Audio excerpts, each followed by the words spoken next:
एक राजा और रानी थे जिनके 3 बच्चे थे। रानी धार्मिक स्वभाव की थी और हमेशा पूजा पाठ में लीन रहती थी। वो बहुत सती साध्वी महिला थी। एक रात जब राजा और रानी सो रहे थे, रानी को सपना आया। उसने देखा कि उसके पिता एक बड़ा जागरण, कीर्तन, हवन और यज्ञ करवा रहे हैं, जिसमें सभी लोगों को बुलाया गया है, लेकिन उसे निमंत्रण नहीं मिला। इस सपने से रानी की नींद खुल गई और वह तुरंत राजा से कहने लगी, राजा साहब, मैंने सपना देखा है कि मेरे पिताजी एक बहुत बड़ा हवन और कीर्तन करवा रहे हैं, लेकिन हमें बुलावा नहीं भेजा है। राजा ने उसे समझाते हुए कहा, रानी, ये बस एक सपना है। सपनों का कोई ठोस मतलब नहीं होता। हो सकता है कि वह सच में कुछ कर रहे हो, लेकिन अगर उन्होंने हमें बुलाया नहीं है तो हमें भी वहां नहीं जाना चाहिए। बिना बुलाए किसी के यहाँ जाना सही नहीं होता। पर रानी की जिद बढ़ती गई। नहीं, मेरे पिताजी के यहाँ इतना बड़ा आयोजन हो रहा है तो मैं तो जाऊंगी, आप भी मेरे साथ चलिए। राजा ने समझाया, मैं तुम्हें नहीं रोकूंगा, तुम जा सकती हो, लेकिन मैं बिना बुलावे के वहां नहीं जाऊंगा। अगले दिन राजा ने रानी के लिए पालकी तैयार करवाई, तीनों बच्चों को सजाया और 4 कहारों को भी बुलवाया। साथ में एक दरबान भी भेज दिया। रानी अपने मायके के लिए निकल पड़ी।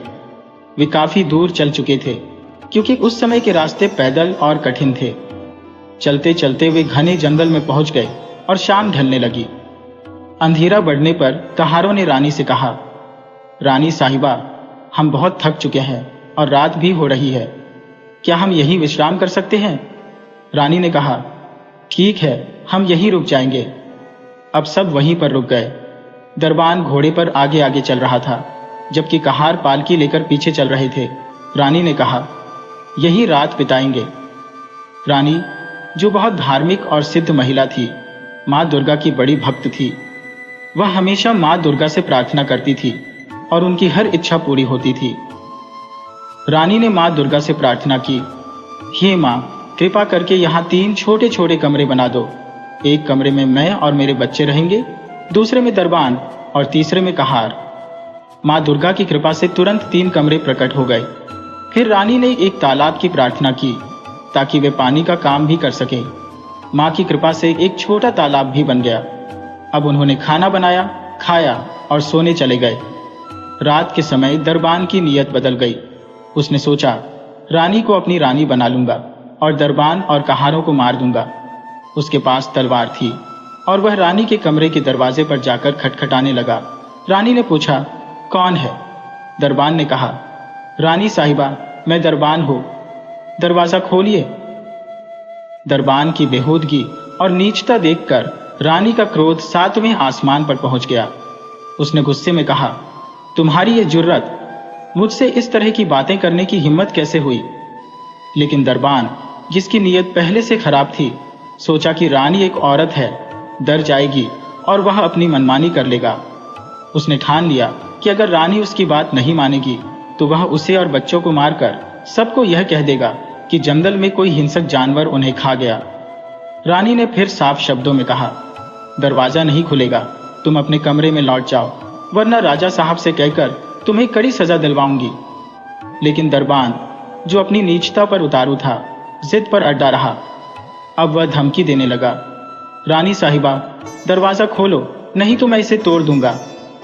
रानी ने दृढ़ता से जवाब दिया, तुम चाहे कुछ भी कर लो, दरवाजा नहीं खुलेगा। आखिरकार दरबान ने दरवाजे को जोर से धक्का मारा और वह टूट गया। वह अंदर घुस आया और रानी से कहा, मैं आज रात तुम्हारे साथ रहूंगा। रानी ने उसकी बेहूदगी को ठुकराते हुए कहा, ऐसा कभी नहीं हो सकता। मैं एक पतिव्रता नारी हूं और मेरी आस्था मेरी सबसे बड़ी ताकत है। यह सुनकर दरबान और क्रोधित हो गया। उसने रानी के बड़े बेटे को पकड़ लिया और धमकी दी, अगर तुमने मेरी बात नहीं मानी तो मैं तुम्हारे बेटे की गर्दन काट दूंगा। रानी ने शांत स्वर में कहा, तुम्हें जो करना है कर लो। दरबान ने निर्दयता से रानी के बड़े बेटे की गर्दन काट दी। रानी फिर भी अपने सत्यनिष्ठा पर अडिग रही और कहती रही, तुम चाहे जो भी करो, मैं अपने सिद्धांतों से नहीं डिगूंगी। दरबान ने धीरे धीरे करके रानी के तीनों बच्चों को मौत के घाट उतार दिया। अब रानी अकेली थी और सोच में डूब गई कि अब क्या किया जाए। तभी उसने एक योजना बनाई और कहा, ठीक है दरबान, मैं तुम्हारी बात मानने को तैयार हो, लेकिन पहले तुमने जो मेरे बच्चों का खून किया है उससे तुम्हारे कपड़े खून से लथपथ हो गए हैं। पहले जाओ, उन्हें साफ करके आओ और स्वच्छ होकर लौटो। दरबान यह सुनकर बहुत खुश हुआ और तालाब की ओर चल दिया ताकि अपने कपड़े साफ कर सके। जैसे ही दरबान तालाब की तरफ बढ़ा, रानी ने माँ दुर्गा से प्रार्थना की, हे माँ, जो तालाब आपने हमें अस्थायी रूप से प्रदान किया था, कृपया इसे अभी मिटा दीजिए और इस जगह को पहले जैसा बना दीजिए। माँ दुर्गा की कृपा से तालाब तुरंत गायब हो गया। दरबान इधर उधर तालाब को ढूंढता रहा, लेकिन उसे कहीं कुछ नहीं मिला। उसकी बेइंतहा चाहत अब और बेकाबू हो रही थी, लेकिन उसे कुछ समझ नहीं आया। फिर रानी ने धरती माता से प्रार्थना की, हे धरती माता, अगर मैं सत्यनिष्ठ हूँ और मेरे संकल्प सच्चे हैं तो कृपया मेरी रक्षा कीजिए और मेरे बच्चों को अपनी गोद में समेट लीजिए। तुरंत ही धरती फट गई और रानी ने अपने तीनों बच्चों के शवों को धरती माता की गोद में सौंप दिया। उसने माँ दुर्गा से कहा, जब मैं अपने बच्चों को मांगूंगी तब मुझे यह लौट आ जाए। इसके बाद रानी जंगल से भाग निकली। रानी के जाते ही जो 3 कमरे माया से बने थे वे भी गायब हो गए और जंगल पहले जैसा हो गया। दूसरी ओर जो कहार और दरबान थे वे सब सोए हुए थे। दरबान अब तक पानी की तलाश में भटक रहा था। सुबह होने पर कहारों की आंख खुली और उन्होंने देखा कि आसपास कोई कमरे नहीं है, बस वे जमीन पर पड़े हुए हैं।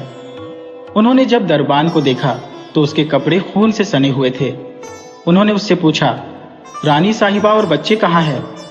दरबान ने अपनी बनावटी कहानी सुनाते हुए कहा, रानी साहिबा तो कहीं चली गई है और बच्चों को कोई जंगली जानवर खा गया। उन्हें बचाने की कोशिश में मेरे कपड़े भी खून से सन गए हैं। यह सुनकर कहार चौंक गए और सोचने लगे कि अब राजा से कैसे सामना होगा। उन्होंने तय किया कि पहले रानी के मायके जाए, जहां वह हो सकती है। रानी भागते भागते बहुत दूर निकल गई और फिर शाम होने लगी। रानी जंगल में भटकते भटकते थक चुकी थी। चलते चलते उसे एक गडरिया दिखाई दिया जो भेड़ बकरियां चरा रहा था और पास में ही उसकी एक छोटी सी झोपड़ी थी। रानी ने थकी मांदी हालत में गडरिये से विनती की, क्या मैं आज रात आपकी झोपड़ी में रुक सकती हो? गडरिया बोला, तुमने मुझे भाई कहा है, इस नाते तुम मेरी धर्म बहन हो, तुम जरूर मेरी झोपड़ी में रात बिता सकती हो। गडरिया बाहर आ गया और रानी ने झोपड़ी में रात बिताई। सुबह होते ही रानी उठी और जाते वक्त उसने गडरिये से कहा, भैया, ये कुछ गहने हैं, इन्हें तुम रख लो। गडरिया बोला, नहीं बहन, तुमने मुझे धर्म का भाई माना है, मैं ये गहने नहीं ले सकता। लेकिन रानी ने जोर देकर कहा, इन्हें अपनी पत्नी के लिए रख लो, ये मेरा आभार है। गडरिये ने मना करते हुए कहा, बहन, मैं तुम्हारा ऋणी हूं, लेकिन ये गहने रखना मेरे लिए उचित नहीं। रानी ने फिर जोर दिया और आखिरकार गडरिया गहने लेने के लिए तैयार हुआ। इसके बाद रानी फिर अपने सफर पर निकल पड़ी। रास्ते में एक तेज बहाव वाली नदी आई। रानी ने देखा कि किनारे पर एक नाव लगी हुई है और एक केवट वहां बैठा था। उसके पास कुछ देने के लिए कुछ नहीं था, लेकिन वह फिर भी हिम्मत करके केवट से बोली, केवट भैया, मुझे इस नदी के पार पहुंचा दो। केवट बोला, बहन, जब तुमने मुझे भैया कहा है तो तुम मेरी बहन हो गई हो, मैं तुम्हें अवश्य नदी पार करा दूंगा। केवट ने रानी को सुरक्षित नदी पार पहुंचा दिया। पार पहुंचने के बाद रानी ने केवट से कहा, भैया, अगर मैं तुमसे कुछ मांगू तो क्या तुम मुझे दोगे? केवट ने जवाब दिया, बहन, तुमने मुझे धर्म का भाई माना है, मेरी जान भी मांगोगी तो दे दूंगा। रानी बोली, भैया, मुझे अपने कपड़े दे दो, धोती, कुर्ता और गमछा। केवट ने हैरानी से पूछा, बहन, तुम ये क्यों मांग रही हो? रानी ने कहा, मुझे इन्हीं की जरूरत है। केवट ने बिना कुछ कहे अपनी धोती, कुर्ता और गमछा दे दिए। रानी ने पेड़ के पीछे जाकर अपने कपड़े बदले और मर्दाना भेष बना लिया। उसने अपनी साड़ी और गहने केवट को दिए और कहा, ये अपनी पत्नी को दे देना। केवट ने मना किया, लेकिन रानी के जिद करने पर वह मान गया। उधर दरबान राजा के पास पहुंचा और झूठी कहानी गढ़कर कहने लगा, राजा साहब, मैंने रानी और बच्चों की पूरी देखभाल की, लेकिन जंगल में अचानक हिंसक जानवर आ गए। वे बच्चों को खा गए और रानी पता नहीं कहां चली गई। ये सुनकर राजा बहुत दुखी हुआ। उसे पछतावा हुआ कि उसने रानी को जाने से मना किया था, लेकिन उसने नहीं माना। अब राजा दरबान को लेकर रानी के मायके की ओर चल पड़ा। उधर रानी ने मर्दाना भेष में अपने पिता के गांव की ओर रुख किया। गांव में लोग इकट्ठा थे और कोई बड़ा आयोजन हो रहा था। रानी भी उन लोगों के बीच जाकर बैठ गई। वहां कीर्तन की तैयारी हो रही थी। रानी ने देखा कि गडरिया और केवट भी वहां आ गए थे और राजा भी दरबान के साथ वहां पहुंचा था। रानी ने अपना भेष ऐसा बना रखा था कि कोई उसे पहचान नहीं पा रहा था। तभी वहां घोषणा हुई कि जो भी कोई दिलचस्प कहानी सुनाएगा उसे अच्छा इनाम दिया जाएगा। रानी ने कहा, मैं एक कहानी सुनाती हूँ, लेकिन बीच में कोई मुझे टोकेगा नहीं, वरना मैं कहानी अधूरी छोड़ दूंगी। सभी ने हामी भर दी और कहा, तुम बेफिक्र होकर अपनी कहानी सुनाओ। रानी ने कहानी शुरू की। एक नगर में एक राजा रहता था जो बहुत दयालु और परोपकारी था। उसकी पत्नी जो पतिव्रता थी, ईश्वर की असीम कृपा से संपन्न थी। उसकी हर मन्नत पूरी हो जाती थी। एक रात राजा और रानी सोए हुए थे जब रानी ने सपना देखा कि उसके पिता एक बड़ा यज्ञ कर रहे हैं, लेकिन उन्होंने अपनी बेटी को निमंत्रण नहीं भेजा। राजा रानी के सपने को सुनकर अचंभित हो गया, लेकिन उसने कहा, मुझे विश्वास है कि तुम्हारे पिता ने यह अनजाने में किया होगा। रानी के पति ने उसे मायके जाने से मना किया था, पर वह नहीं मानी। जब उसके पिता को यह एहसास हुआ कि उन्होंने अपनी बेटी को न्योता नहीं भेजा, तब उन्होंने सभी को बुलाया और सफाई दी कि यह जानबूझकर नहीं हुआ। रानी ने सभी को चेताया था कि कोई उसकी कहानी सुनते समय बीच में टोकेगा नहीं, पर राजा बीच में बोल उठा, तुम्हारे पति ने ठीक कहा था, बिना बुलाए नहीं जाना चाहिए। सुनकर सभी बोले, राजा साहब कृपया शांत रहें और पूरी कहानी सुने। रानी ने कहा, देखा, मैंने कहा था ना कि कोई बीच में बोलेगा नहीं।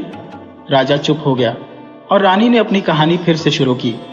उसने बताया, जब रानी ने अपने पति से अपने सपने के बारे में बताया तो पति ने उसे समझाया कि बिना बुलाए जाना अनुचित होगा, लेकिन रानी जिद पर अड़ी रही। राजा ने हार मानते हुए कहा, तुम्हें जाना है तो जाओ, लेकिन मैं नहीं आऊंगा, क्योंकि बिना निमंत्रण के जाने से अपमान होता है। राजा की बात को सुनकर रानी ने उसकी अनसुनी की और मायके जाने का निर्णय किया। राजा ने उसे पालकी और दरबान के साथ भेज दिया। वे रास्ते में जंगल पहुंचे और रात हुई। रानी का ठहरने का इंतजाम हुआ, पर दरबान की नीयत बदल गई। रात में दरबान ने रानी के तीनों बच्चों की हत्या कर दी। ये सुनकर सभा में खड़े दरबान के पैरों तले जमीन खिसक गई। वह खून से सने कपड़ों के साथ यहां वहां भागने लगा, लेकिन कोई जगह नहीं मिली जहां वह अपने अपराध को छुपा सके। सैनिकों ने उसे पकड़ लिया। उन्होंने पूछा, कहां भाग रहे हो? दरबान घबराते हुए बोला, रानी के बच्चों को हिंसक जानवर खा गए। रानी भी गायब हो गई। सैनिक बोले, अगर यह सच है तो तुम भाग क्यों रहे हो? दरबान डरते हुए बोला, नहीं नहीं, मैं नहीं भाग रहा था। रानी ने आगे कहानी सुनाई। जब दरबान ने मेरे बच्चों को मार दिया तो मैंने अपनी इज्जत बचाने के लिए वहां से भागने का फैसला किया। भागते भागते रात के अंधेरे में मुझे एक गडरिया मिला जो भेड़ बकरियां चरा रहा था। मैंने उससे शरण मांगी और उसने मुझे बहन मानकर रात बिताने की जगह दी। यह सुनकर गडरिया जो भीड़ में खड़ा था बोला, अरे ये तो मेरे साथ हुआ है। मैं वही गडरिया हूँ और आज अपनी पत्नी के कहने पर वे गहने लौटाने आया हूँ। मेरी बीवी ने कहा था कि अगर गहने वापस नहीं लाए तो मुझे बुरा हाल करेगी। रानी ने कहा, देखो तुमने फिर टोका, अब आगे मत टोकना। भीड़ चुप हो गई और रानी ने आगे कहा, रात के बाद मैंने अपना सफर फिर शुरू किया और रास्ते में एक नदी आई। वहां केवट मिला जिसने मुझे नदी पार कराने की पेशकश की। मैंने केवट से उसके कपड़े मांगे और उसने अपनी धोती, कुर्ता और गमछा मुझे दे दिए। मैंने अपनी साड़ी और गहने उसे दे दिए। भीड़ में खड़ा केवट बोला, हाँ ये तो मेरे साथ ही हुआ था। ये वही गहने हैं और मैंने इन्हें अपनी पत्नी को देने का वादा किया था। रानी के मर्दाना भेष को पहचानने के बाद सब हैरान रह गए कि यह तो वही रानी थी। तब राजा ने दरबान को पकड़वाया और उसे फांसी की सजा का हुक्म दिया। दरबान को सजा दी गई और राजा ने गडरिया और केवट को अपने राज्य में ऊंचे पद और खूब सारी दौलत देकर विदा किया। राजा रानी को वापस राजमहल ले आया। जहां रानी ने धरती माता से प्रार्थना की, हे धरती माता, मेरे बच्चों को मुझे लौटा दो। तभी धरती फटी और तीनों बच्चे जीवित हो गए। रानी ने अपनी उंगली चीरकर खून की बूंदें बच्चों पर छिड़की और वे उठते हुए बोले, माँ, आज तो हमने खूब लंबी नींद ली। रानी मुस्कुराते हुए बोली, नहीं बेटा, तुम सोए नहीं थे, ये ईश्वर की कृपा थी। राजा अपनी पत्नी की इस शक्ति और सच्चाई पर गर्व से भर गया। उन्होंने माता की पूजा करवाई, हवन और भंडारे का आयोजन किया। उनके राज्य में खुशहाली लौट आई और राजा अब रानी पर आंख मूंद कर भरोसा करने लगे। रानी ने हर विपदा को सच्चाई और साहस के साथ पार किया। उसने अपनी इज्जत और अपने बच्चों की रक्षा की और कभी भी गलत के सामने झुकी नहीं। यही एक सच्ची नारी की पहचान होती है, कठिन से कठिन परिस्थिति में भी सत्य के पथ पर अडिग रहना। भीड़ ने एक स्वर में माता रानी की जयकार की और कहानी खत्म होते ही सबने रानी की हिम्मत और साहस की सराहना की।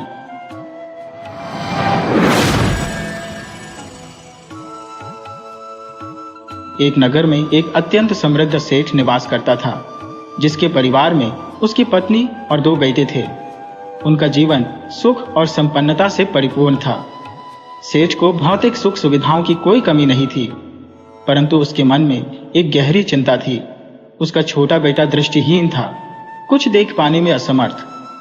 सेठ की चिंता हमेशा यही रहती कि उसके दोनों बेटे सुंदर और आज्ञाकारी हैं, लेकिन छोटा बेटा अपनी आंखों से दुनिया नहीं देख सकता। उसकी जीवन यात्रा कैसे कटेगी? सेठ का बड़ा बेटा भी अत्यंत सुंदर और कुशाग्र बुद्धि का था। सेठ और उसकी पत्नी ने अपने बच्चों की परवरिश में कोई कसर नहीं छोड़ी थी। माता पिता दोनों बच्चों से अपार प्रेम करते थे और दोनों भाइयों के बीच भी गहरा स्नेह था। बड़ा भाई हमेशा अपने छोटे भाई की सहायता के लिए तत्पर रहता था। वह समझता था कि उसका छोटा भाई देख नहीं पाता, इसलिए वह हर समय उसकी मदद करता। छोटा भाई भी अपने बड़े भाई से अत्यंत प्रेम करता था। समय धीरे धीरे बीतता गया और दोनों भाई बड़े होते गए। बड़ा बेटा पढ़ लिख कर एक सफल व्यापारी बन गया, जबकि छोटा बेटा अपनी दृष्टिहीनता के कारण अपने माता पिता पर निर्भर था। हालांकि छोटे बेटे के पास एक विशेष गुण था, उसकी वाणी में देवी सरस्वती का वास था। वह भक्ति में तल्लीन रहता और भगवान भोलेनाथ का अनन्य भक्त था। गांव के मंदिर में वह नियमित रूप से भजन कीर्तन और भगवान की कथा का आयोजन करता। उसकी मधुर वाणी लोगों के हृदयों को छू जाती और लोग उसकी बातों में खो जाते थे। समय के साथ सेठ की पत्नी बीमार रहने लगी। उसकी बीमारी दिन प्रतिदिन बढ़ती गई और उसे अपने पुत्रों की चिंता सताने लगी। उसने सेठ से कहा, अब हमारे बच्चे जवान हो चुके हैं, मुझे नहीं पता कब भगवान के घर से बुलावा आ जाए। मेरी तबीयत लगातार बिगड़ रही है, इसलिए तुम बड़े बेटे की शादी कर दो ताकि घर में बहू आ जाए और गृहस्थी संभाल ले। सेठ को अपनी पत्नी की बात सही लगी और उसने बड़े बेटे के लिए उपयुक्त रिश्ता तलाशना शुरू कर दिया। जल्द ही एक लड़की पसंद आई और बड़े बेटे का विवाह कर दिया गया। नई बहू घर में आई और सास ससुर का बहुत ख्याल रखने लगी। समय पर खाना बनाना, घर की सफाई करना और बीमार सास की सेवा करना, ये सब वह निष्ठा से करती थी। सास को अब यह विश्वास हो गया था कि वह बिना चिंता के इस संसार से विदा हो सकती है। एक दिन उसकी मृत्यु हो गई और सेठ अकेला रह गया। सेठ को अपनी पत्नी के जाने के बाद घर में एक अजीब सी खलिश महसूस होती थी। उसने अपनी बहू से कहा, बेटी, मेरे 2 बेटे हैं। बड़ा बेटा तुम्हारा पति है, लेकिन छोटा बेटा जो आंखों से देख नहीं सकता, उसका भी ध्यान रखना। परंतु बहू ऊपर से जो दिखती थी वह अंदर से बिल्कुल अलग थी। वह छोटे बेटे को पसंद नहीं करती थी।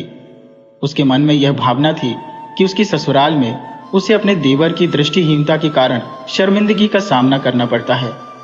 सेठ के जीवित रहते हुए वह कुछ कह नहीं पाती थी, क्योंकि घर की सारी जिम्मेदारी, धन दौलत का हिसाब किताब सब सेठ के हाथ में था। लेकिन अंदर ही अंदर वह छोटे बेटे से खफा रहती थी। समय बीतता गया और सेठ भी बीमार पड़ने लगा। उसने अपने बड़े बेटे को बुलाकर कहा, बेटा, मेरा समय भी निकट आ रहा है। मुझसे वादा करो कि मेरे जाने के बाद तुम अपने भाई का ध्यान रखोगे। इस दुनिया में उसके लिए तुम ही हो, क्योंकि वह देख नहीं सकता और हर चीज के लिए तुम पर निर्भर है। बड़े बेटे ने पिता से वचन दिया कि वह अपने भाई का पूरा ख्याल रखेगा। कुछ ही दिनों में सेठ की मृत्यु हो गई और छोटा बेटा बिल्कुल अकेला हो गया।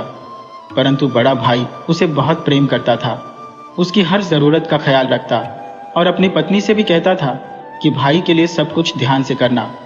लेकिन अब बहू को किसी का डर नहीं था। वह अब काम के दौरान अपने देवर को ताने मारती, ये मेरी जिंदगी पर बोझ बन गया है, इसे और कब तक झेलूंगी। पति के सामने वह कुछ नहीं कहती, लेकिन पीठ पीछे देवर को अपमानित करती। छोटा भाई यह सब चुपचाप सहता और अपने बड़े भाई से कुछ नहीं कहता, क्योंकि वह जानता था कि अगर उसने कुछ कहा तो भाई को यह लगेगा कि वह उसकी पत्नी पर झूठे आरोप लगा रहा है। जब बड़ा भाई काम पर जाता तो छोटा भाई उससे कहता, भैया मुझे मंदिर छोड़ देना। भाई यह सोचकर कि वह अकेला है और माँ बाप अब नहीं है, उसे मंदिर छोड़ आता। वहां वह भगवान की पूजा और भजन कीर्तन में लीन हो जाता। लोग उसकी वाणी से इतनी मिठास और दर्द महसूस करते कि वे उसकी भक्ति में खो जाते। लेकिन घर में उसकी भाभी के अलावा और कोई ऐसा नहीं था जो उसे नापसंद करता हो। भाभी ने धीरे धीरे अपने पति के मन में बात डालनी शुरू की, इसका क्या करेंगे, सारा दिन खाता है और करता कुछ नहीं, मुझे ही इसका ध्यान रखना पड़ता है। पति कहता, वह अंधा है, मैं उसे कैसे निकाल सकता हूं, यह हमारी जिम्मेदारी है, इस दुनिया में उसके सिवा और कौन है। लेकिन पत्नी को यह बात जरा भी नहीं भाती। धीरे धीरे उसने पति के सामने भी अपने देवर को ताने मारना शुरू कर दिया। पति बहुत समझाता, लेकिन वह धमकी देती, मैं पीहर चली जाऊंगी या फिर आत्महत्या कर लूंगी। इस पर पति भी चुप हो जाता। अब बहू ने मन बना लिया कि देवर को घर से बाहर निकालना होगा। उसे डर था कि कहीं वह अपनी संपत्ति मंदिर को दान न कर दे। समय का पहिया आगे बढ़ रहा था और उसकी भाभी गर्भवती हो गई थी। एक दिन जब उसका गर्भ बढ़ रहा था तो उसने अपने देवर से कहा, तुम इस घर से चले जाओ, वरना मेरे होने वाले बच्चे पर तुम्हारा बुरा असर पड़ेगा।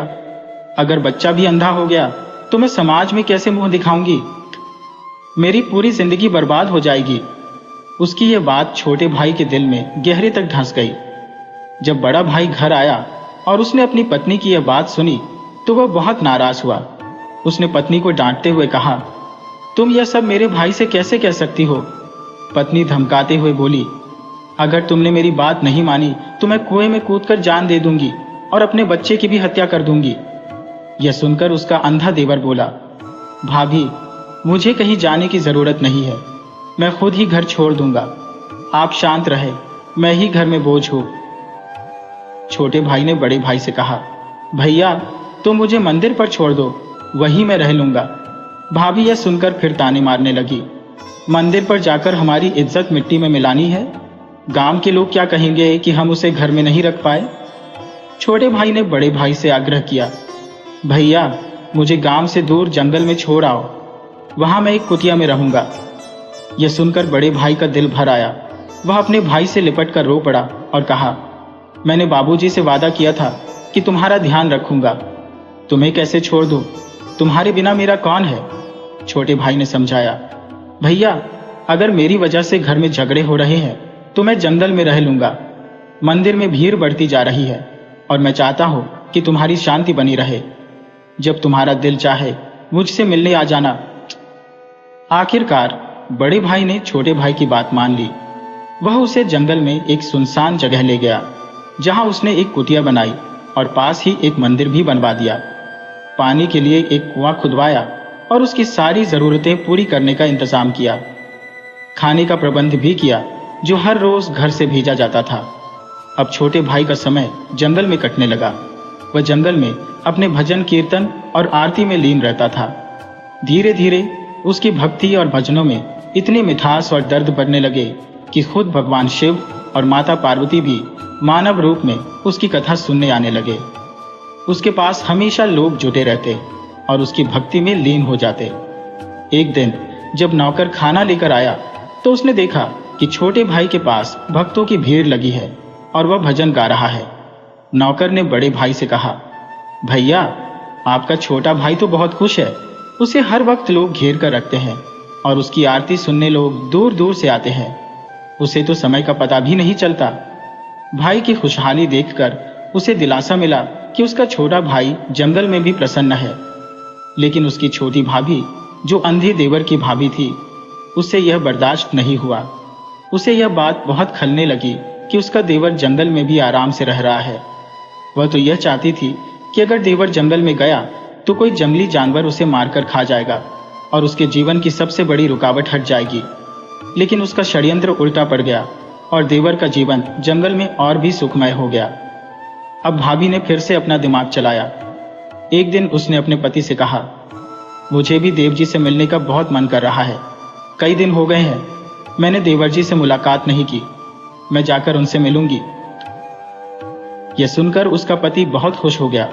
उसे लगा कि शायद उसकी पत्नी की समझदारी लौट रही है और वह धीरे धीरे सब कुछ सही कर देगी। वह मन ही मन सोचने लगा कि शायद एक दिन वह अपने भाई को वापस घर ला सकेगा।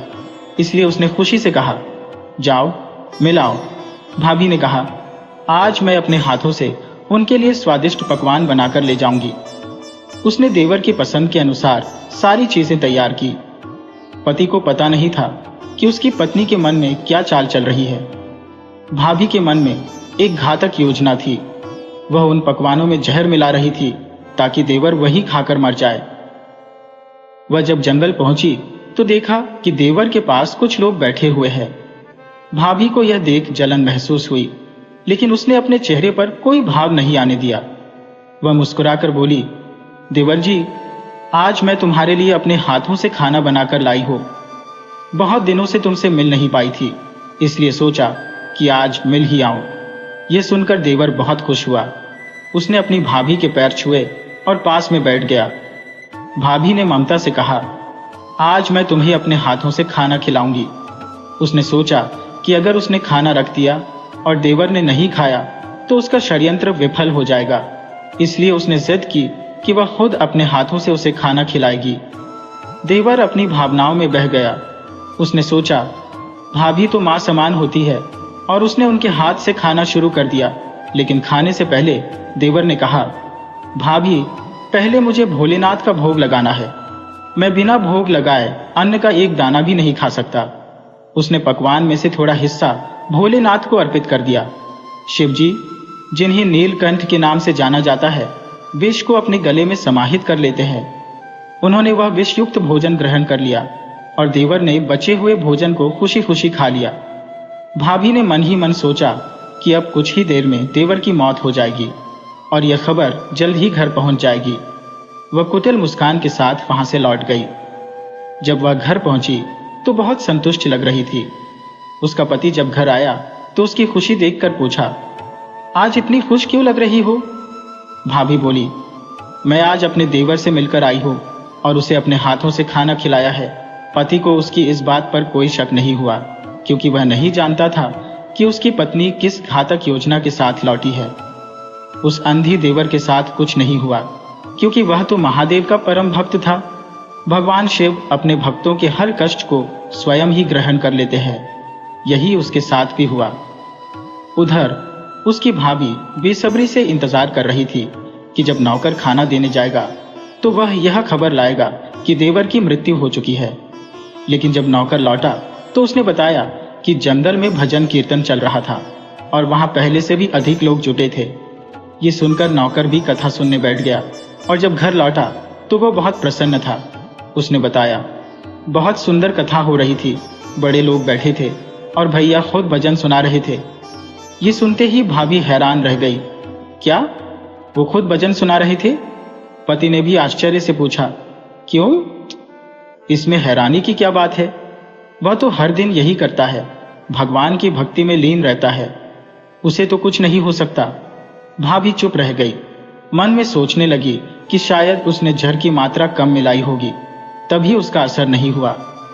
भाभी ने तय किया कि जल्दबाजी में फिर से कोई कदम उठाना सही नहीं होगा, इसलिए उसने कुछ दिनों तक इंतजार करने का सोचा।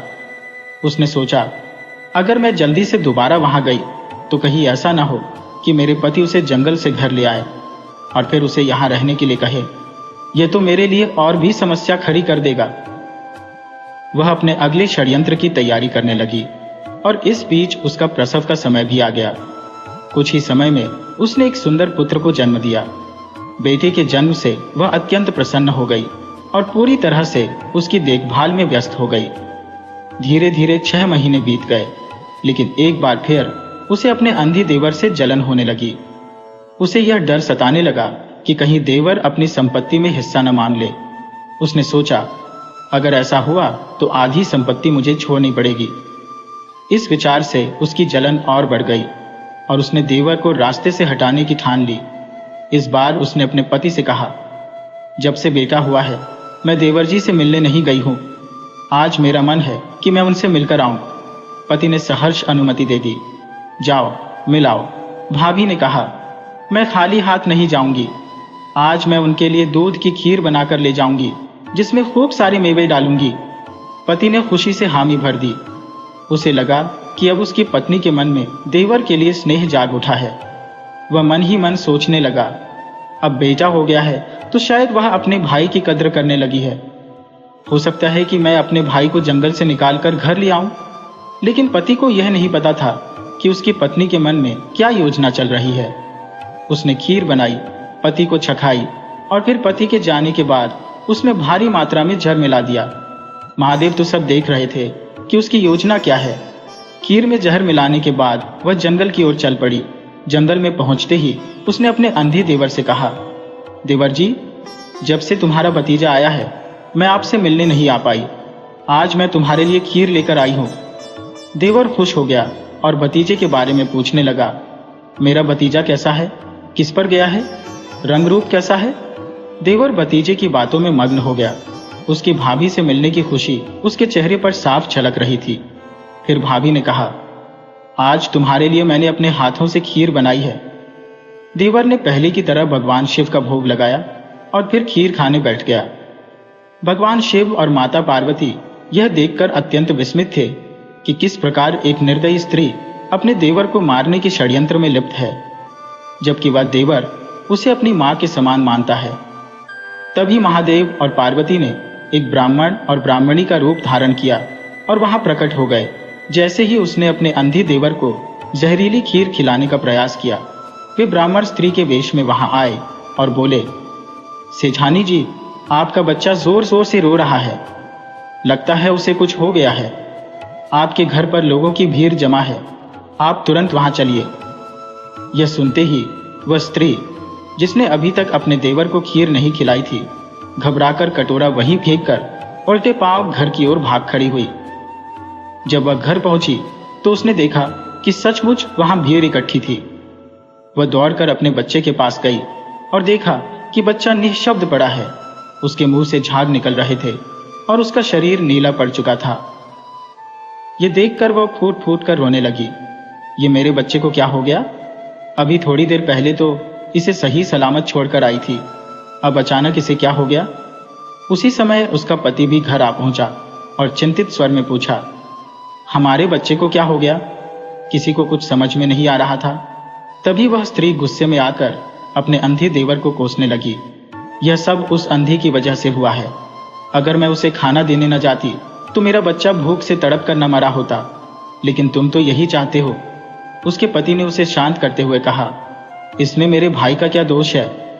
तुमने बच्चे को साथ क्यों नहीं लिया? लेकिन यदि बच्चा भूख से मरा होता तो उसके मुंह से झाग क्यों निकलते? फिर वह स्त्री चुप हो गई, क्योंकि उसे एहसास हो गया था कि बच्चा वही खीर खा चुका था जो वह देवर के लिए लाई थी। बच्चे ने अनजाने में थोड़ा सा जहर मिला हुआ खीर खा लिया था, जिससे उसका यह हाल हुआ। परंतु वह अपनी गलती को छिपाना चाहती थी और इसीलिए देवर पर दोष मढ़ने लगी। उधर जब उसका पति अपने अंधे भाई के पास पहुंचा तो रोते हुए कहने लगा, भैया, मेरे बच्चे को कुछ हो गया है। उसके मुंह से झाग निकल रहे हैं। आप तो महादेव के परम भक्त हो, उनसे प्रार्थना करो, उनसे कहो कि मेरे बेटे को बचा लें। तुम तो सच्चे भक्त हो, तुमसे बड़ा भगवान का पुजारी कोई नहीं। अंधा देवर अपने भाई की विनती सुनकर व्यथित हो गया। उसने कहा, मैं भगवान से प्रार्थना करता हूं कि हमारे घर का चिराग बुझने न दे। यदि भगवान की कृपा हुई तो सब ठीक हो जाएगा। वह तुरंत भजन कीर्तन में लग गया। जोर जोर से ढोल बजाने लगा और भगवान का भजन गाने लगा।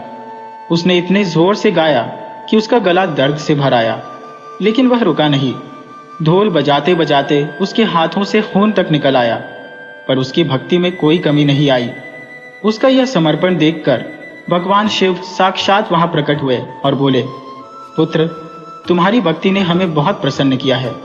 बताओ, तुम्हें क्या वरदान चाहिए? भक्त ने उत्तर दिया, बाबा, मुझे कुछ नहीं चाहिए, बस मेरे भाई के घर का चिराग बचा लो। मेरे भतीजे को जीवन दान दो। मेरी भाभी मुझ पर दोष लगा रही है। यदि मेरे भतीजे को कुछ हो गया तो मेरे भाई का वंश समाप्त हो जाएगा। बाबा, मुझे यही आशीर्वाद चाहिए कि मेरे भतीजे की जान बच जाए। भगवान शिव ने कहा, तुम्हारा पुत्र स्वस्थ हो जाएगा। यह कहकर वे अंतर्ध्यान हो गए। तभी उसका बड़ा भाई आया और बोला, भैया, बच्चे ने फिर से सांस लेना शुरू कर दिया है। ये सुनते ही वह भगवान की स्तुति करने लगा। तभी उसके भाई की नजर उस खीर पर पड़ी जिसे उसकी पत्नी अंधे देवर को खिलाने के लिए लाई थी। उन्होंने देखा कि एक कुत्ता, जिसने शायद थोड़ी खीर खा ली थी, मरा पड़ा है। उसके मुंह से भी झाग निकल रहे थे, बिल्कुल वैसे ही जैसे बच्चे के मुंह से निकल रहे थे। तभी उसने अपने अंधे भाई से पूछा, क्या तुमने ये खीर खाई थी? भाई ने जवाब दिया, नहीं, भाभी मुझे खिलाने वाली थी, लेकिन गांव से एक औरत और आदमी आए और कहने लगे कि मेरे बच्चे की हालत खराब हो गई है। भाभी खीर का कटोरा फेंककर घर भाग गई, तो मैंने खीर नहीं खाई। यह सुनकर उसने खीर का कटोरा उठाया और देखा कि कटोरा नीला पड़ चुका था और खीर भी झर से नीली हो गई थी। उस कुत्ते का मुंह झर से भरा हुआ था। अब उसका बड़ा भाई समझ गया कि यह सब उसकी पत्नी ने अंधी देवर को मारने के लिए किया है। वह चुपचाप अपने अंधे भाई को लेकर घर वापस आया और अपनी पत्नी को गुस्से में पुकारा। पत्नी बाहर आई और खुशी से बोली, देखो, हमारा बच्चा ठीक हो गया है। पति ने तीखे स्वर में कहा, तूने यह खीर बनाई थी ना? यह सुनकर उसकी पत्नी सकपका गई, क्योंकि सच्चाई सामने आ चुकी थी। वह कुछ भी बोल नहीं पाई। उसका पति गुस्से में बोला, तू मेरे भाई को मारकर अपना घर बसाना चाहती थी, तभी तो भगवान ने तुझे इतनी बुरी सजा दी कि तेरे अपने बच्चे की जान चली गई। लेकिन यह मेरे भाई की दुआओं का असर है कि आज वह फिर से जीवित है। उसने पत्नी की ओर देखा और कहा, इस अंधे भाई ने तेरे साथ क्या बुरा किया है? यह अंधा है, लेकिन इसमें इसका क्या दोष? इतने में महादेव और पार्वती वहां प्रकट हुए और बोले, इसकी भक्ति इतनी सच्ची है कि हम हर दिन इसकी कथा सुनने आते हैं। हम सारे देवता इसकी भक्ति से प्रसन्न है। फिर महादेव ने आशीर्वाद दिया, जिससे अंधे भाई की आंखों की रोशनी लौट आई। भाभी ने भगवान से क्षमा मांगी। महादेव बोले, तुमने इसके साथ बहुत बुरा किया है, लेकिन अब इसकी आंखें ठीक हो गई है। इसके बाद वे अंतर्ध्यान हो गए। यह सब देख भाई ने कहा, अब मुझे समझ में आ गया कि तू कितनी नीच है। तुझे अपने घर में नहीं रखूंगा। लेकिन अंधे भाई ने उसे रोका और कहा, भैया, ये घर की लक्ष्मी है, बड़ी भाभी माँ समान होती है, इसे माफ कर दीजिए। इतना सुनते ही भाभी अपने देवर के पैरों में गिर पड़ी और क्षमा मांगने लगी। देवर ने अपनी भाभी को उठाया और भावुक होकर कहा, भाभी, आप तो माँ समान है, आप मेरे पैरों में मत गिरिए। मैंने तो आपको पहले ही माफ कर दिया था। मेरे दिल में कोई गिला या शिकवा नहीं है। भाभी की आंखों में पछतावे के आंसू थे। उसने अपनी गलती मान ली और कहा, मैंने यह सब लोभ के कारण किया। जब मेरी शादी हुई थी, मेरी सहेली मुझे ताने मारती थी कि मेरा देवर मुझसे ज्यादा समृद्ध होगा। उस समय मैंने कुछ नहीं कहा, लेकिन धीरे धीरे मुझे इस बात का एहसास हुआ कि अगर मेरे देवर को कुछ हो गया तो उसकी सारी संपत्ति हमारे पास ही रहेगी। इसी लालच ने मुझे इस नीच कार्य के लिए प्रेरित किया। उसका पति गुस्से से भरा हुआ था, लेकिन अंधे देवर ने समझाया, भैया, इसने जो कुछ भी किया वह लालच में आकर किया। अब इसे अपनी गलती का एहसास हो गया है और इसका हृदय शुद्ध हो गया है। अब यह कभी ऐसा काम नहीं करेगी। उसके पति ने भी धीरे धीरे उसे माफ कर दिया और उनका जीवन सुखपूर्वक चलने लगा। कुछ समय बाद एक अच्छी लड़की से अंधे देवर का विवाह भी हो गया, क्योंकि अब उसकी आंखें ठीक हो गई थी और वह पूरे नगर में सबका प्रिय हो गया था। हर कोई अपनी बेटी का रिश्ता उसके साथ जोड़ना चाहता था। इस प्रकार उनका जीवन आनंद से व्यतीत होने लगा।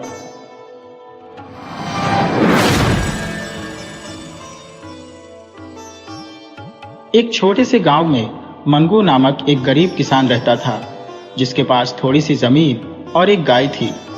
उसकी जमीन से उसे पेट भरने जितना अनाज तो नहीं मिलता था और उसकी गाय भी जरूरत भर का दूध ही देती थी। मंगू की पत्नी एक भोली भाली, दयालु और धार्मिक स्त्री थी। उनके बच्चे भी अपने माँ बाप की तरह सरल और सीधे सादे थे। हालांकि मंगू अपनी स्थिति में संतुष्ट रहने की कोशिश करता था, फिर भी आर्थिक तंगी के कारण कभी कभी उसे दूसरों से मदद मांगने की नौबत आ जाती थी। एक दिन मंगू अपने खेत में हल चला रहा था, तभी अचानक उसने देखा कि उसका हल एक सांप पर जा लगा है। सांप घायल होकर फुर्ती से भागा और एक पेड़ के नीचे बने बिल में घुस गया। मंगू यह देखकर घबरा गया। उसने सोचा कि शायद उसके हल की वजह से ही सांप को चोट लगी है। वह बैठकर पश्चाताप करने लगा कि अनजाने में ही सही उसने एक बेजुबान प्राणी को चोट पहुंचा दी। वह सोचने लगा, बेचारा सांप कैसे खाएगा, कहीं भूख प्यास से तड़प कर न मर जाए। वह जब घर लौटा तो बहुत उदास था। उसकी पत्नी ने उसकी उदासी का कारण पूछा तो मंगू ने सारी बात बताई। पत्नी ने उसे सांत्वना देते हुए कहा, कोई बात नहीं, जो हुआ वह अनजाने में हुआ है। अगर गलती से कोई चोट लगी है तो हम उसका प्रायश्चित भी कर सकते हैं। मंगू ने पूछा, लेकिन प्रायश्चित कैसे करेंगे? उसकी पत्नी ने सुझाव दिया, सांप घायल है, इसलिए वह शिकार नहीं कर पाएगा। हम उसे रोज एक कटोरा दूध उसके बिल के पास रखाएंगे। जब वह ठीक हो जाएगा तब वह फिर से खुद खाना ढूंढ लेगा। मंगू अपनी पत्नी की बात सुनकर खुश हुआ और अगले दिन सुबह एक कटोरा दूध लेकर सांप के बिल के पास रखाया। फिर वह अपने खेत में काम करने चला गया। शाम को जब वह दूध का कटोरा लेने पहुंचा तो उसने देखा कि कटोरा खाली था। किसान के दिल को बड़ी राहत महसूस हुई। उसने सोचा, कहीं ये दूध कोई और तो नहीं पी गया? अगर सांप ने पिया है तो ठीक है, वरना मुझे बड़ी निराशा होगी, क्योंकि बेचारा सांप बहुत घायल है। न जाने वह ठीक हुआ है या नहीं, चल फिर भी सकता है या नहीं। ये विचार उसके मन में उमड़ते रहे। अगले दिन जब किसान फिर से दूध लेकर सांप के बिल के पास पहुंचा तो उसने कटोरा रख दिया और पास ही एक पेड़ के पीछे छिप गया। वह देखना चाहता था कि दूध सांप पीता है या कोई और। कुछ देर बाद सांप बिल से बाहर आया। उसने कटोरे में दूध देखा और चुपचाप सारा दूध पी गया। फिर वापस अपने बिल में चला गया। किसान के दिल को असीम शांति मिली। उसे लगा कि उसकी गलती का प्रायश्चित हो रहा है। अब किसान हर रोज यही करता। कुछ दिन बीत गए। एक दिन जब किसान दोपहर में दूध का कटोरा लेने पहुंचा तो वह चौंक गया। कटोरे में एक स्वर्ण मुद्रा, सोने का सिक्का रखी थी। उसने इधर उधर देखा, लेकिन वहां कोई नहीं था। किसान वह स्वर्ण मुद्रा लेकर घर गया और अपनी पत्नी को सारी बात बताई। पत्नी ने कहा, स्वामी, ये तो नाग देवता का आशीर्वाद है, इसे स्वीकार कर लीजिए। इसके बाद किसान रोज दूध रखता और बदले में उसे एक स्वर्ण मुद्रा मिलती। कुछ ही समय में उसकी गरीबी दूर हो गई। उसने अपनी जमीन बढ़ा ली, दुकान खोल ली और कई जानवर भी खरीद लिए। उसकी बदली हुई स्थिति से गांव के लोग हैरान थे।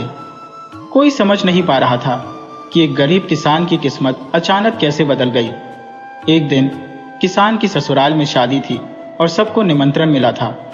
किसान ने अपनी पत्नी से कहा, तुम और बच्चे शादी में चले जाओ, मैं यहाँ का काम संभाल लूंगा। नाग देवता को दूध पिलाने की जिम्मेदारी भी तो हमारी है। पत्नी ने कहा, स्वामी, चिंता मत करो, मैंने अपनी पड़ोसन से बात कर ली है, वह 2-3 दिन के लिए सारा काम देख लेगी। किसान ने पत्नी की बात मान ली और पड़ोसी को सब समझाकर घर से चला गया। पड़ोसी का नाम दयाराम था।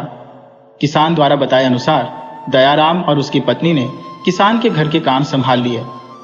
सुबह सुबह दयाराम दूध का कटोरा लेकर उस पेड़ के नीचे पहुंचा जहां सांप का बिल था और वहां कटोरा रखकर वह घर लौट आया।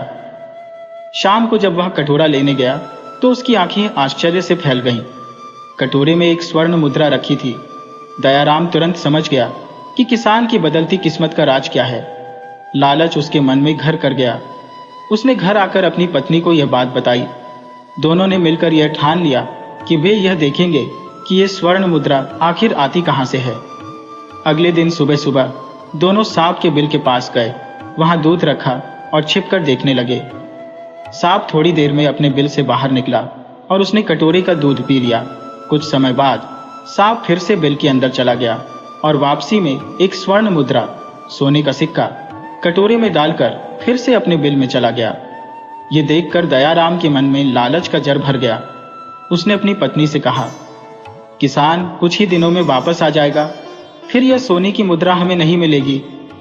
क्यों ना हम अभी इस बिल को खोदकर सारी स्वर्ण मुद्राएं निकाल लें। दोनों इस योजना पर सहमत हो गए। दयाराम अपने घर गया और फावड़ा और कुदाल लेकर लौट आया। रात के अंधेरे में पति पत्नी ने मिलकर बिल खोदना शुरू किया। उन्होंने पास में एक दीपक जलाकर रख लिया। कुछ ही देर में जब खुदाई तेज हुई तो सांप बिल से बाहर आ गया और बहुत गुस्से में था। वह सीधे दयाराम पर झपटा, लेकिन उसकी पत्नी ने फुर्ती से सांप के सिर पर डंडा मारने की कोशिश की, मगर सांप अपनी तेजी से बच गया।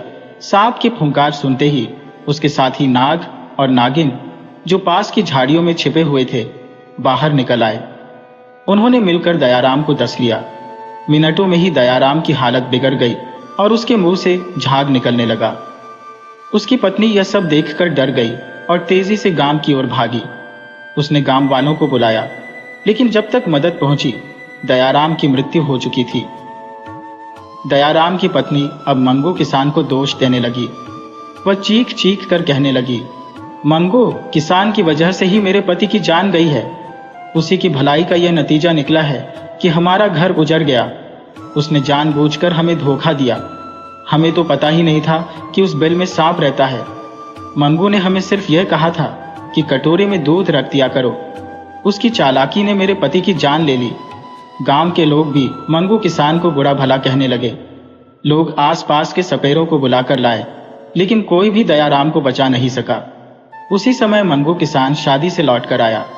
गांव में भीड़ देखकर उसने पूछा, क्या हुआ? गांव वाले उस पर और उसकी पत्नी पर चिल्लाने लगे। दयाराम को मरा देखकर मंगू और उसकी पत्नी को बहुत बड़ा झटका लगा।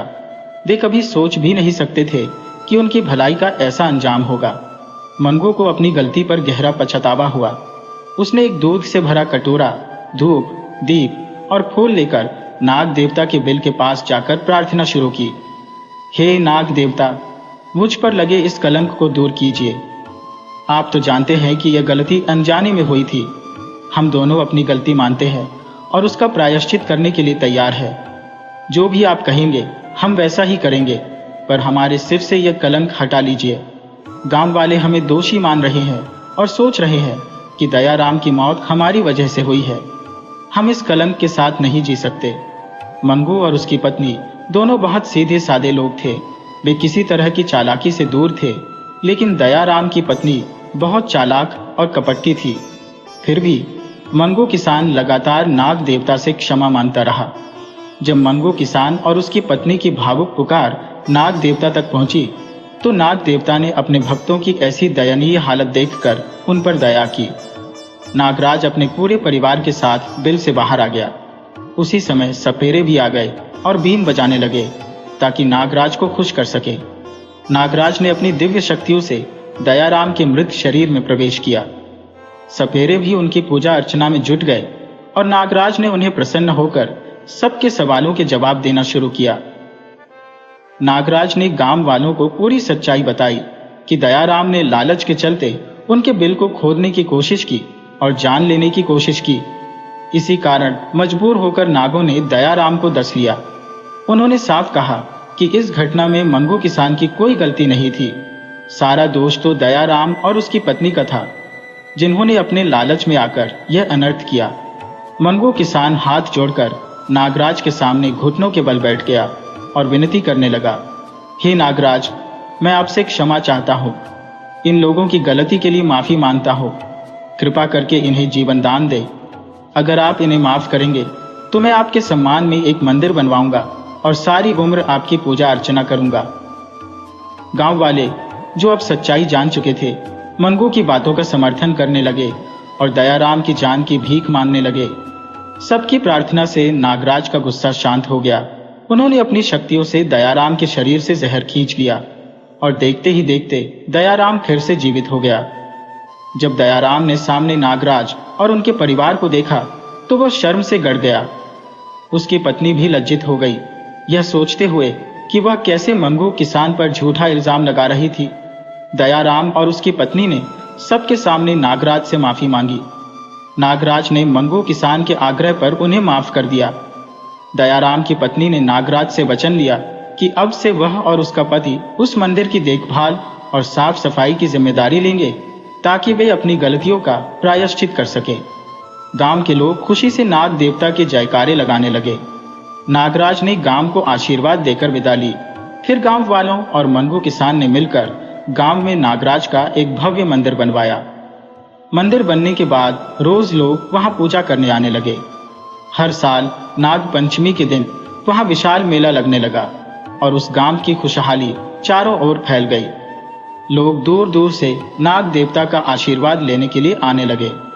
नाग देवता की कृपा से मंगू किसान की सारी मनोकामनाएं पूरी हो गईं और उनका जीवन बदल गया।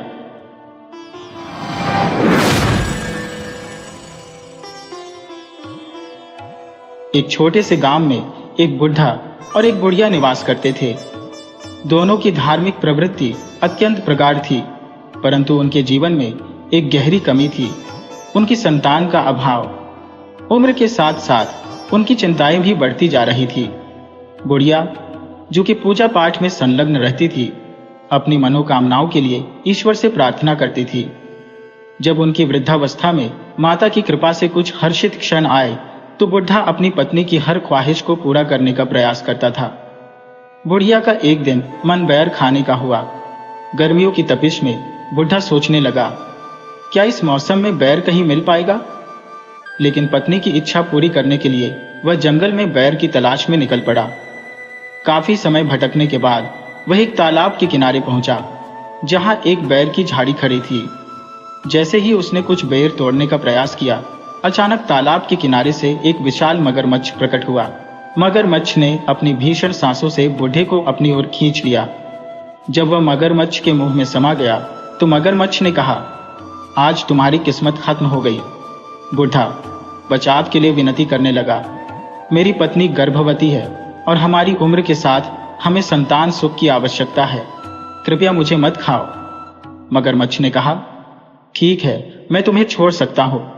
यदि तुम्हारे यहां बेटा हुआ तो वह तुम्हारा होगा, पर यदि बेटी हुई तो मुझे दे दो। बुढ़ा ने मजबूरी में सहमति दी और मगरमच्छ ने उसे छोड़ दिया। घर पहुंचकर उसने घबराहट में अपनी पत्नी को सारी बातें बताई। समय बीतते गए और 9वें महीने में उसकी पत्नी ने एक अत्यंत सुंदर कन्या को जन्म दिया। वह कन्या न केवल रूपवती थी बल्कि गुणों से भी परिपूर्ण थी।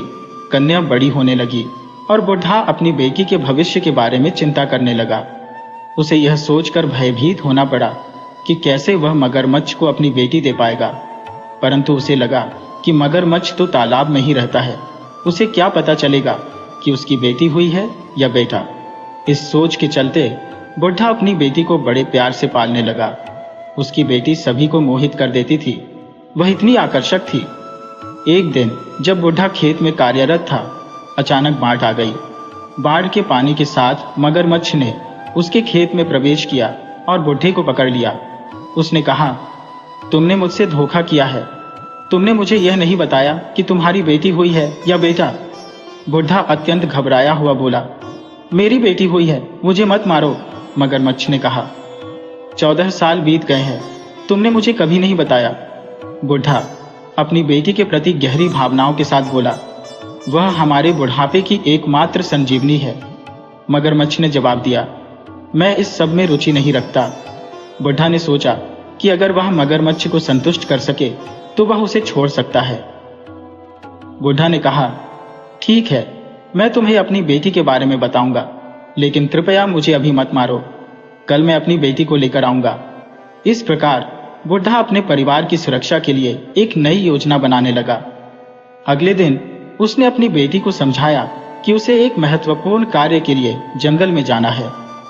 जब वह अपनी बेटी को लेकर जंगल की ओर बढ़ा तो वह सोचने लगा कि कैसे उसे मगरमच्छ को संतुष्ट करना है। लेकिन बुढ़ा ने यह भी तय किया कि अपनी बेटी को बचाने के लिए वह हर संभव प्रयास करेगा। जंगल में पहुंचकर बुढ़ा ने अपनी बेटी को कहा, बेटी, हमें एक मगरमच्छ से मिलना है, वह हमारी मदद कर सकता है। कन्या ने आश्चर्य से पूछा, पिताजी, मगरमच्छ से मिलने का क्या कारण है?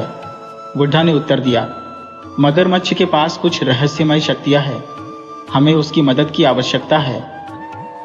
जैसे ही वे तालाब के पास पहुंचे, बुढ़ा ने साहसिकता से मगरमच्छ को पुकारा। मगरमच्छ ने आकर कहा, तुम वापस आ गए? क्या तुम अपनी बेटी को मेरे हवाले करने आए हो? बुढ़ा ने गहराई से सांस ली और कहा, मैं तुम्हें अपनी बेटी नहीं दे सकता, क्योंकि वह हमारे जीवन का उज्ज्वल प्रकाश है। इस पर मगरमच्छ ने कहा, अगर तुम अपनी बेटी को मेरे पास नहीं लाओगे तो तुम्हें अंजाम भुगतना पड़ेगा। बुढ़ा ने अपनी कन्या को सुरक्षित रखने की ठानी। उसने सोचा कि वह अपने प्यार और साहस से इस समस्या का समाधान निकालेगा। क्या बुढ़ा अपनी बेटी को मगरमच्छ से बचा पाएगा? क्या वह उसे अपनी पुत्री का प्यार दिखा पाएगा? यही थी उसकी अगली चुनौती। इस प्रकार यह कहानी हमें सिखाती है कि परिवार और प्रेम की रक्षा के लिए हमें साहसिक निर्णय लेने चाहिए। बुढ़ा अपनी बेटी के लिए किसी भी कीमत पर लड़ने का संकल्प लेता है और इसी तरह कहानी आगे बढ़ती है। उसका प्रिय कमल का फूल था। बूढ़ी ने कहा, तुम अपनी पीठ पर कमल का फूल रखकर नदी या तालाब के किनारे आ जाना। जैसे ही मेरी बेटी कमल का फूल लेने के लिए उतरेगी, तुम उसे पकड़ लेना। मगरमच्छ ने स्वीकार किया, लेकिन चेतावनी दी, यदि इस बार तुमने धोखा दिया तो मैं तुम्हारे पूरे परिवार को निगल जाऊंगा। बुढ़ा भयभीत होकर घर लौटा और चिंता में एक कोने में बैठकर फूट फूट कर रोने लगा। बुढ़िया ने देखा कि उसका पति परेशान है तो उसने पूछा, क्या हुआ? बुढ़ा ने कहा, कुछ नहीं, परंतु उसकी पत्नी ने कहा, सच्ची बात बताओ। अंततः बुढ़ा ने सारी सच्चाई बता दी। जब तुमने मुझे बेर लेने के लिए जंगल भेजा था, तब मैंने मगरमच्छ से अपनी जान बचाने का वादा किया था, लेकिन आज वही मगरमच्छ फिर आ गया है और उसने मेरी बेटी को मनवाया है। बुढ़िया ने कहा, अब जो तुमने उससे वादा किया है वह तो पूरा करना पड़ेगा। उनकी बेटी बहुत ही संस्कारी और गुणवान थी, माता रानी की भक्त थी। उसने अपनी बेटी से कहा, कल तुम अपने मामा के घर जाओगी। ननिहाल जाने की बात सुनकर बेटी बहुत खुश हुई। बच्चे तो हमेशा ननिहाल जाने के लिए उतावले होते हैं। बुढ़ा अपनी बेटी को लेकर जंगल के रास्ते पर चल पड़ा। चलते चलते वे तालाब के किनारे पहुंचे।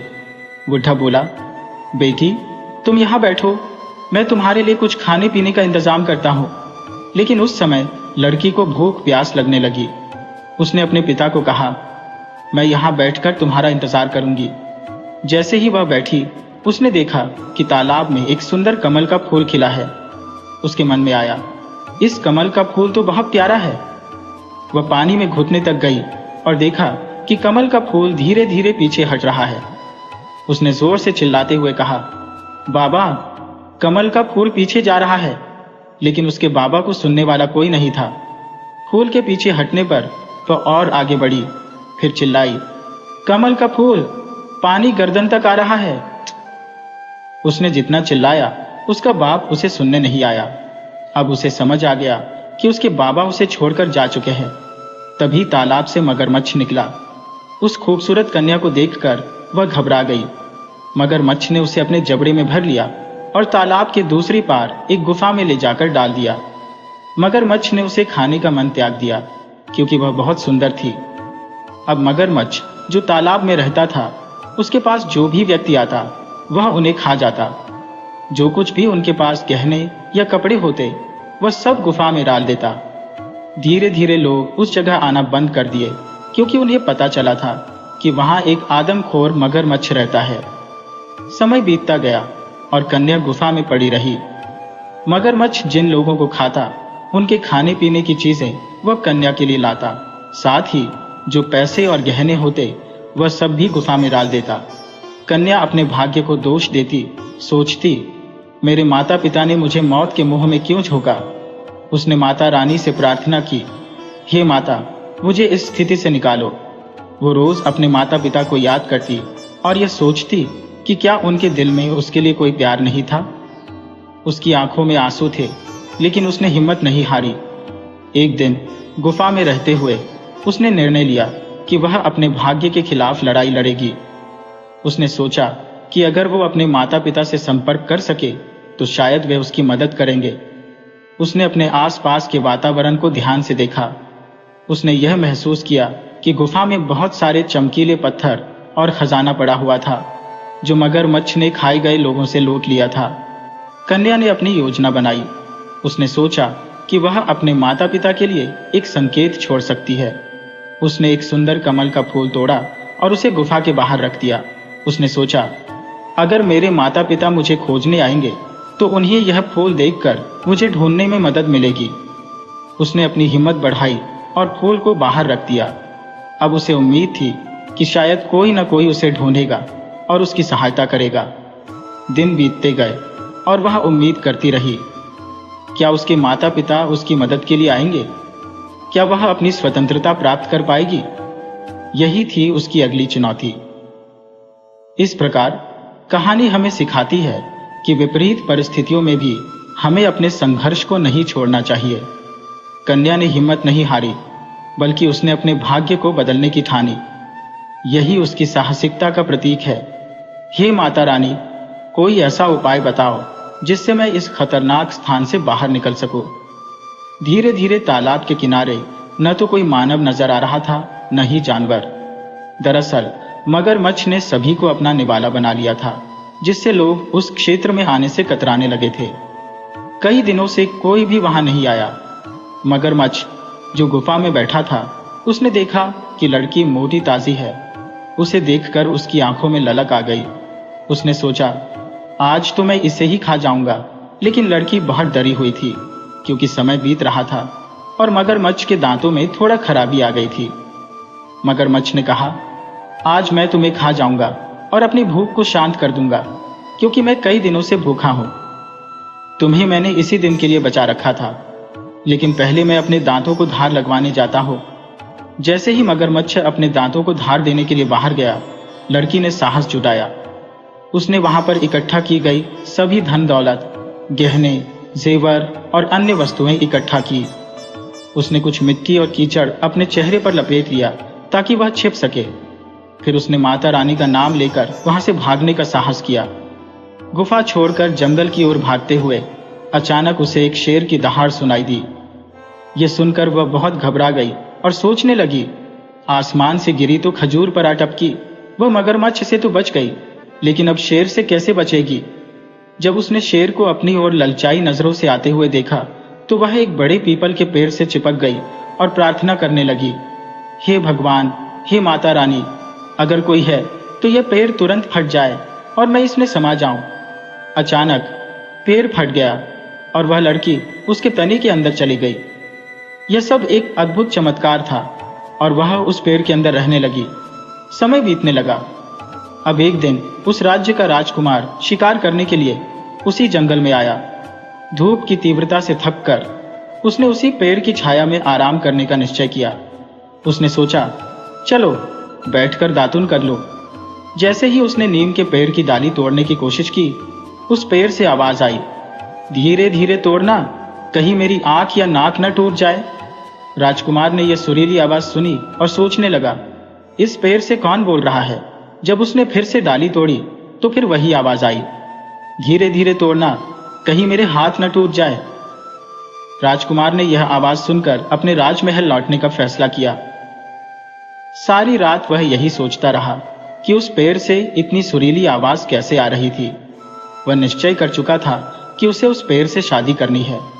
जब उसने अपने पिता से यह बात कही तो राजा ने पूछा, बेटा, यह क्या बात हुई? तुम पेड़ से शादी करना चाहते हो? लेकिन राजकुमार ने अपनी बात पर अडिग रहकर कहा, हाँ, मुझे इस पेड़ से शादी करनी है। राजा अपने बेटे की खुशी के लिए चिंतित थे। उन्होंने सोचा, समय आने पर बेटा खुद समझ जाएगा। अंततः राजा ने राजकुमार की शादी उस पेड़ से कर दी। विवाह के बाद उन्होंने उस पेड़ को जड़ से उखाड़कर राजमहल में लगा दिया। अब वह लड़की जो पेड़ के अंदर थी, धीरे धीरे उस पेड़ की आत्मा बन गई।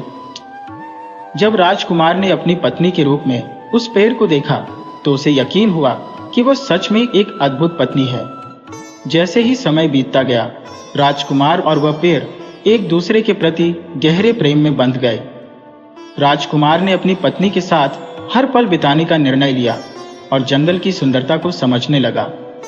उन्होंने अपने राज्य के लोगों को इस अद्भुत प्रेम कहानी के बारे में बताया। लोगों ने इस विवाह को अद्भुत मानते हुए उस पेड़ की पूजा शुरू कर दी। पेड़ ने अपनी जड़ों से धरती को मजबूत बनाया और अपने आसपास के वातावरण को हरा भरा रखा।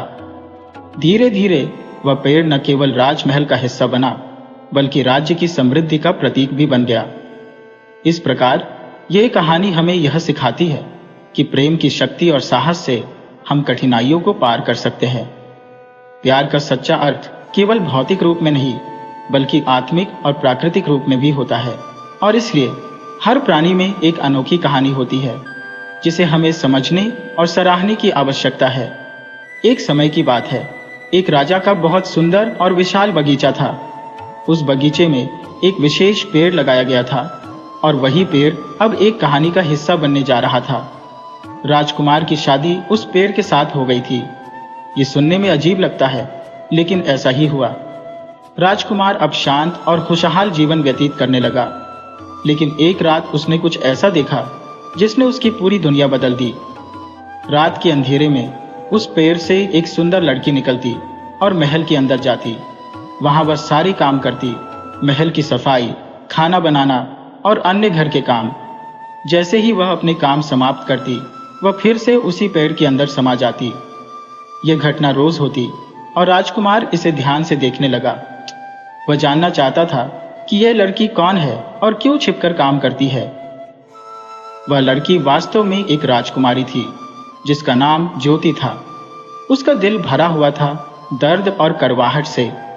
वह अपने माता पिता के घर वापस नहीं जाना चाहती थी, क्योंकि उन्होंने उसे धोखा देकर तालाब के पास छोड़ दिया था, जहां एक आदमखोर मगरमच्छ रहता था। मगरमच्छ के हवाले करके उन्होंने उसे मरने के लिए छोड़ दिया था। लेकिन उस डरावने तालाब से भागने के बाद वह पेड़ ने उसे अपनी शरण दी थी। राजकुमार ने जब उससे विवाह किया तो वह उसी पेड़ के अंदर रहने लगी। एक दिन राजकुमार ने उसे महल के काम करते हुए देख ही लिया। वह बेहद सुंदर थी और उसकी उपस्थिति ने राजकुमार के मन में एक खास जगह बना ली थी। उसने सोचा कि अब इस रहस्य का समय समाप्त हो गया है। उस रात जब लड़की पेड़ के अंदर वापस जाने लगी तो राजकुमार ने पेड़ को जला दिया। वह लड़की जब लौटी और जलते हुए पेड़ को देखा तो उसकी आंखों में आंसू भर आए और वह जोर जोर से रोने लगी। तभी राजकुमार ने उसे शांत किया और कहा, तुम्हें अब डरने की जरूरत नहीं है। अब तुम्हें इस पेड़ के अंदर छिपने की कोई आवश्यकता नहीं है। तुम मेरी पत्नी हो, मेरी रानी हो। अब तुम्हें महल में खुले दिल से रहना चाहिए। लड़की ने रुककर राजकुमार की बात सुनी। फिर उसने उसे अपने जीवन की सारी पीड़ाएं और घटनाएं बताई। उसने बताया कि कैसे उसके माता पिता ने उसे धोखे से उसके ननिहाल जाने का झूठा बहाना बनाकर उसे उस तालाब के किनारे छोड़ा, जहां आदमखोर मगरमच्छ रहता था। उसने कैसे मगरमच्छ से अपनी जान बचाई और जंगल में भटकते हुए एक शेर के सामने आ गई। तभी माता रानी की कृपा से वह पेड़ उसकी शरण बन गया। राजकुमार ने उसकी पूरी कहानी सुनकर उसकी ओर देखा। उसकी आंखों में अब उस लड़की के लिए सम्मान और स्नेह और भी बढ़ गया। उसने तय किया कि वह उसे कभी अकेला नहीं छोड़ेगा। अगले ही दिन उसने अपने सैनिकों को आदेश दिया कि उस आदमखोर मगरमच्छ को मार डालें, जिसने कई निर्दोष लोगों की जान ली थी। सैनिकों ने उस तालाब में जाकर उस मगरमच्छ का अंत कर दिया। राजकुमार ने फिर उस लड़की के माता पिता को भी बंदी बना लिया। उसने कहा, जो माता पिता अपनी संतान को मौत के मुंह में धकेलते हैं, उन्हें सजा मिलनी चाहिए। ऐसे लोग समाज में रहने लायक नहीं होते। उनके माता पिता को जेल में डाल दिया गया और लड़की अब राजमहल में आराम से खुशी खुशी रहने लगी। राजा और रानी का जीवन अब शांति और आनंद से भर गया था।